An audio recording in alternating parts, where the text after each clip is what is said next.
भीम द्वादशी व्रत का विधान। भीष्म जी ने कहा, विप्रवर, भगवान शंकर ने जिन वैष्णव धर्मों का उपदेश किया है उनका मुझसे वर्णन कीजिए। वे कैसे हैं और उनका फल क्या है? पुलस्त जी बोले, राजन, प्राचीन रथंतर कल्प की बात है। पिनाकधारी भगवान शंकर मंदराचल पर विराजमान थे। उस समय महात्मा ब्रह्मा जी ने स्वयं ही उनके पास जाकर पूछा, परमेश्वर, थोड़ी सी तपस्या से मनुष्यों को मोक्ष की प्राप्ति कैसे हो सकती है?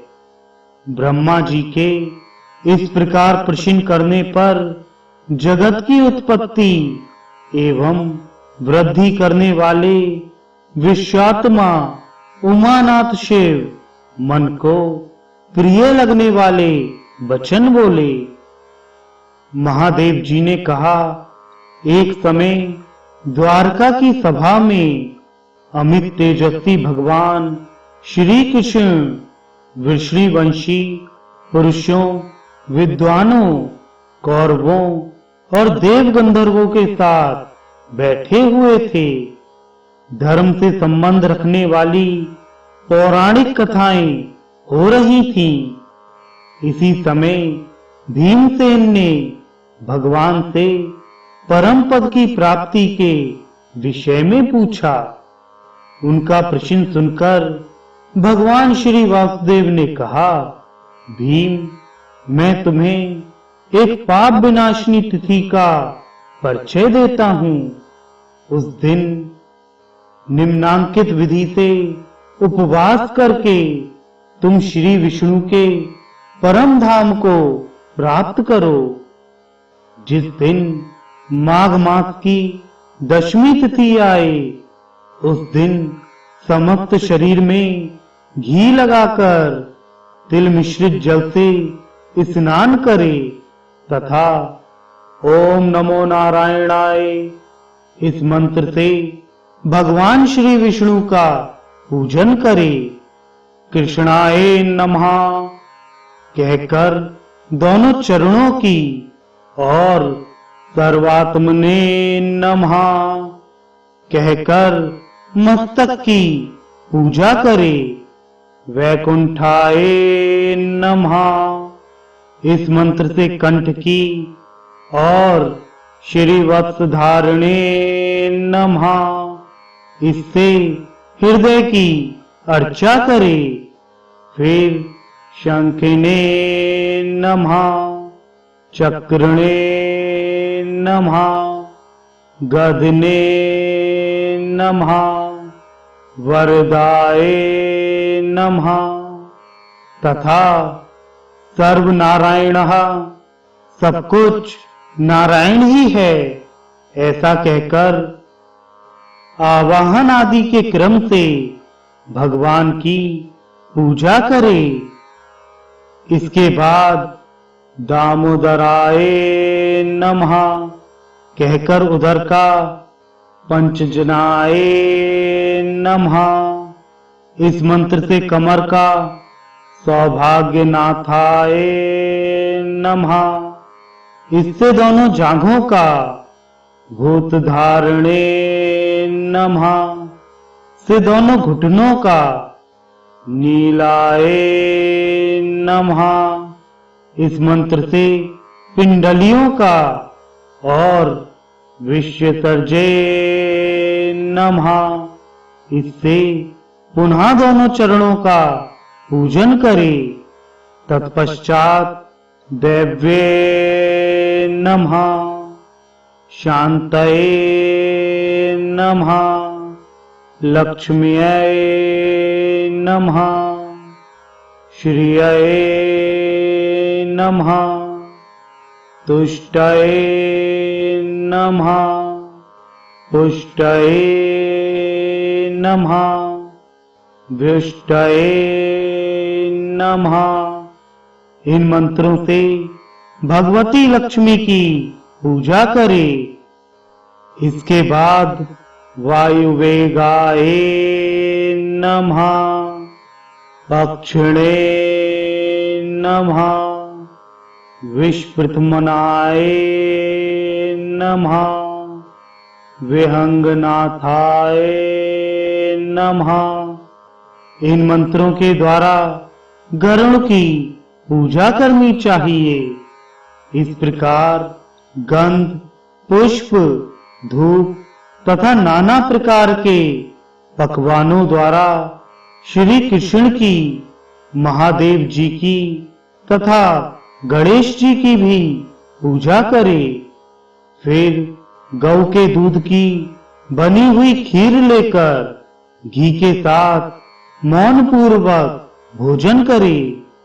भोजन के अनंतर विद्वान पुरुष 100 पग चलकर बरगद अथवा खैरे की दातन ले उसके द्वारा दांतों को साफ करे। फिर मुंह धोकर आचमन करे। सूर्यास्त होने के बाद उत्तराभिमुख बैठकर सायंकाल की संध्या करे। उसके अंत में यह कहे, भगवान श्री नारायण को नमस्कार है। भगवान, मैं आपकी शरण में आया हूँ। इस प्रकार प्रार्थना करके रात्रि में शयन करे। दूसरे दिन एकादशी को निराहार रहकर भगवान केशव की पूजा करे और रात भर बैठा रहकर शेषशायी भगवान की आराधना करे। फिर अग्नि में घी की आहुति देकर प्रार्थना करे कि हे पुंडरीकाक्ष, मैं द्वादशी को श्रेष्ठ ब्राह्मणों के साथ ही खीर का भोजन करूंगा। मेरा यह व्रत निर्विघ्नता पूर्वक पूर्ण हो। यह कहकर इतिहास पुराण की कथा सुनने के पश्चात शयन करे। सवेरा होने पर नदी में जाकर प्रसन्नता पूर्वक स्नान करे। पाखंडियों के संसर्ग से दूर रहे। विधि पूर्वक संध्योपासन करके पितरों का तर्पण करे। फिर शेषशायी भगवान को प्रणाम करके घर के सामने भक्ति पूर्वक एक मंडप का निर्माण कराए। उसके भीतर 4 हाथ की सुंदर वेदी बनवाए। वेदी के ऊपर 10 हाथ का तोरण लगाए। फिर सुदृढ़ खंभों के आधार पर एक कलश रखे। उसमें नीचे की ओर उड़द के दाने के बराबर छेद कर दे। तदनंतर उसे जल से भरे और स्वयं उसके नीचे काला मृत चर्म बिछाकर बैठ जाए। कलश से गिरती हुई धारा को सारी रात अपने मस्तक पर धारण करे। वेद वेत्ता ब्राह्मणों ने धाराओं की अधिकता के अनुपात से फल में भी अधिकता बतलाई है। इसलिए व्रत करने वाले द्विज को चाहिए कि प्रयत्न पूर्वक उसे धारण करे। दक्षिण दिशा की ओर अर्धचंद्र के समान, पश्चिम की ओर गोल तथा उत्तर की ओर पीपल के पत्ते की आकृति का मंडल बनवाए। वैष्णव द्विज को मध्य में कमल के आकार का मंडल बनवाना चाहिए। पूर्व की ओर जो वेदी का स्थान है, उसके दक्षिण और भी एक दूसरी वेदी बनवाए। भगवान श्री विष्णु के ध्यान में तत्पर हो। पूर्वोक्त जल की धारा को बराबर मस्तक पर धारण करता रहे। दूसरी वेदी भगवान की स्थापना के लिए हो। उसके ऊपर कर्णिका सहित कमल की आकृति बनवाए और उसके मध्य भाग में भगवान पुरुषोत्तम को विराजमान करे। उनके निमित्त एक कुंड बनवाए जो हाथ भर लंबा, उतना ही चौड़ा और उतना ही गहरा हो। उसके ऊपर किनारे पर 3 मेखलाएं बनवाए। उसमें यथास्थान योनि और मुख के चिन्ह बनवाए। तदनंतर ब्राह्मण कुंड में अग्नि प्रज्वलित करके जौ, घी और तिलों का श्री विष्णु संबंधी मंत्रों द्वारा हवन करे। इस प्रकार वहां विधि पूर्वक वैष्णव याग का संपादन करे। फिर कुंड के मध्य भाग में यत्न पूर्वक घी की धारा गिराए। देवादिदेव भगवान के श्री विग्रह पर दूध की धारा छोड़े तथा अपने मस्तक पर पूर्वोक्त जलधारा को धारण करे। घी की धारा मटर की दाल के बराबर मोटी होनी चाहिए, परंतु दूध और जल की धारा को अपनी इच्छा के अनुसार मोटी या पतली किया जा सकता है। ये धाराएं रात भर अविच्छिन्न रूप से गिरती रहनी चाहिए। फिर जल से भरे हुए 13 कलशों की स्थापना करे। वे नाना प्रकार के भक्ष्य पदार्थों से युक्त और श्वेत वस्त्रों से अलंकृत होने चाहिए। उनके साथ चंदौवा, उदुम्बर पात्र तथा पंचरत्न का होना भी आवश्यक है। वहां 4 ऋग्वेदी ब्राह्मण उत्तर की ओर मुख करके हवन करें। 4 यजुर्वेदी विप्र रुद्राध्याय का पाठ करें तथा 4 सामवेदी ब्राह्मण वैष्णव साम का गायन करते रहें। उपयुक्त 12 ब्राह्मणों को वस्त्र, पुष्प, चंदन, अंगूठी, कड़े, सोने की जंजीर, वस्त्र तथा शैया आदि देकर उनका पूर्ण सत्कार करे। इस कार्य में धन की कृपणता ना करे। इस प्रकार गीत और मांगलिक शब्दों के साथ रात्रि व्यतीत करे। आचार्य या पुरोहित को सब वस्तुएं अन्य ब्राह्मणों की अपेक्षा दूनी मात्रा में अर्पण करे। रात्रि के बाद जब निर्मल प्रभात का उदय हो तब शयन से उठकर नित्य कर्म के पश्चात 13 गौएं दान करनी चाहिए। उनके साथ की समस्त सामग्री सोने की होनी चाहिए। वे सबकी सब दूध देने वाली और सुशीला हों। उनके सींग सोने से और खुर चांदी से मढ़े हुए हों तथा उन सबको वस्त्र ओढ़ाकर चंदन से विभूषित किया गया हो। गौओं के साथ कांसी का दोहन पात्र भी होना चाहिए। गोदान के पश्चात ब्राह्मणों को भक्ति पूर्वक भक्ष्य भोज्य पदार्थों से तृप्त करके नाना प्रकार के वस्त्र दान करे। फिर स्वयं भी छार लवण से रहित अन्न का भोजन करके ब्राह्मणों को विदा करे। पुत्र और स्त्री के साथ 8 पग तक उनके पीछे पीछे जाए और इस प्रकार प्रार्थना करे। हमारे इस कार्य से देवताओं के स्वामी भगवान श्री विष्णु, जो सबका क्लेश दूर करने वाले हैं, प्रसन्न हों।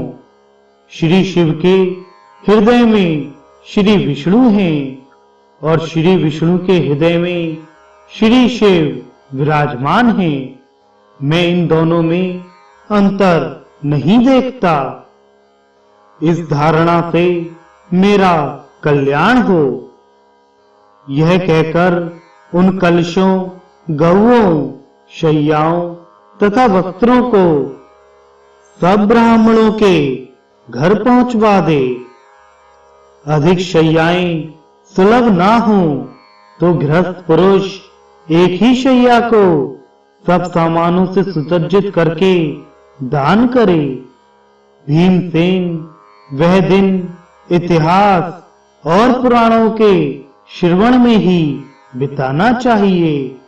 अतः तुम भी सत्य गुण का आश्रय ले मात्सर्य का त्याग करके इस व्रत का अनुष्ठान करो। यह बहुत गुप्त व्रत है, किंतु स्नेहवश मैंने तुम्हें बता दिया है। वीर, तुम्हारे द्वारा इसका अनुष्ठान होने पर यह व्रत तुम्हारे ही नाम से प्रसिद्ध होगा। इसे लोग भीम द्वादशी कहेंगे। यह भीम द्वादशी सब पापों को हरने वाली और शुभ कारणी होगी। प्राचीन कल्पों में इस व्रत को कल्याणी व्रत कहा जाता है। इसका स्मरण और कीर्तन मात्र करने से देवराज इंद्र का सारा पाप नष्ट हो गया था। इसी के अनुष्ठान से मेरी प्रिया सत्यभामा ने मुझे पति रूप में प्राप्त किया। इस कल्याणमयी तिथि को सूर्यदेव ने सहस्त्रों धाराओं से स्नान किया था, जिससे उन्हें तेजोमय शरीर की प्राप्ति हुई। इंद्रादि देवताओं तथा करोड़ों दैत्यों ने भी इस व्रत का अनुष्ठान किया है। यदि एक मुख में 10,000 करोड़ जिह्वाएं हों तो भी इसके फल का पूरा वर्णन नहीं किया जा सकता।